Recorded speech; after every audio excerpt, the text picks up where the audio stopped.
శ్రీను వైట్ల గారి గురించి లోతుగా మాట్లాడాల్సింది. ఎందుకంటే ఆయన రైజ్ నిజంగా అద్భుతం. ఆనందం సినిమాతో అందరికీ ఒక లవ్ అండ్ ఎంటర్టైన్మెంట్ చూపించాడు. Dookudu, ready, Baadshah, Dubai Seenu, king 10 ఏళ్ల పాటు కామెడీ కమర్షియల్ మిక్స్లో రికార్డులన్నీ బ్రేక్ చేశారు.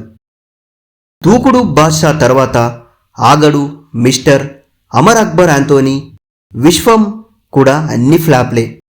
ప్రధాన సమస్య ఏంటంటే పాత కామెడీ ప్యాటర్న్ స్టాక్ అయిపోవడం, స్టోరీ స్ట్రాంగ్ కాకపోవడం, కొత్త యంగ్ డైరెక్టర్స్ రేంజ్ పెరగడం, స్క్రిప్ట్, స్క్రీన్ ప్లే స్టైల్ యూత్కు కనెక్ట్ అవ్వకపోవడం. జస్ట్ పాత శ్రీను వైట్ల స్టైల్ని తీసుకొస్తే పని అవ్వదు. ఇప్పటి ఆడియన్స్కి దానిపైన ఫన్ చేసేస్తారు. కానీ యంగ్ రైటర్స్ టీంతో కలిసి పనిచేస్తే, కామెడీ కాకుండా ఎమోషనల్ డ్రామా లాంటి జోనర్ ట్రై చేస్తే, కొత్త హీరోలతో ఫ్రెష్ స్క్రిప్ట్ చేస్తే శ్రీను వైట్ల గారు రాబోయే హిట్ ఇండస్ట్రీని చేక్ చేసే అవకాశం ఉంది.